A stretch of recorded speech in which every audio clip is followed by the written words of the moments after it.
The Samsung Galaxy A23, the successor to the beloved A22, is here, and Samsung made some interesting decisions in the making of this device, which I'll be sharing in this video. So by the end of this video, you should know if you'll be getting this device or not.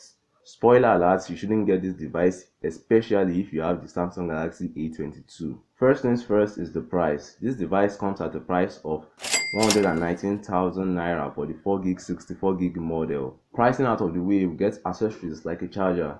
Yes, that's basically it. We really get a charger. We don't get a case, nor do we get a headphone. You have to get those yourself, which seems to be the latest trend from Samsung, and I'm not a fan of it at all. The Samsung Galaxy A23 is made out of plastic, and I like this blue color. It comes in other colors though. Let me know your favorite in the comment section below. Thankfully, we get a headphone jack on this device, unlike the A23.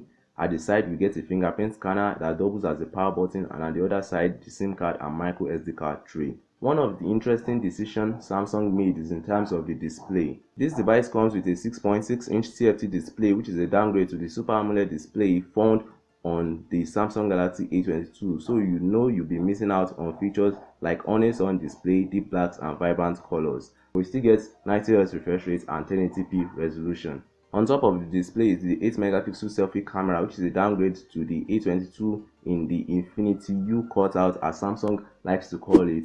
I would have loved to see a hole punch cutout though, or should I call it the Infinity O cutout as Samsung likes to call it. But camera quality from the 8-megapixel isn't as good as you would expect. I mean, just take a look at this. As you can see, it is soft and it lacks detail, which is unacceptable in 2022 standards, especially coming from Samsung.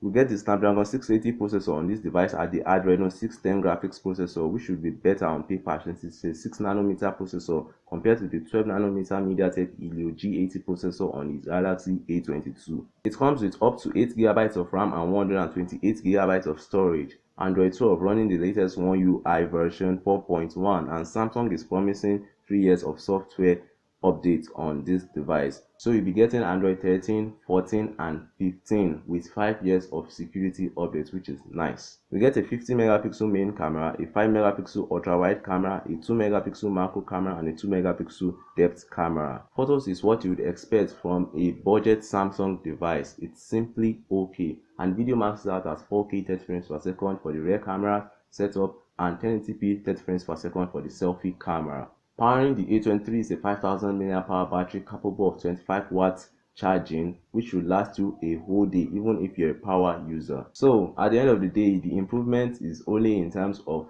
the performance and design. As for the display, that's a downgrade. The camera, that's a downgrade as well. Now to you, is it a worthy upgrade? Well, my own thoughts will be in the comment section below. Thanks for watching this video, and catch you guys in the next one. Peace.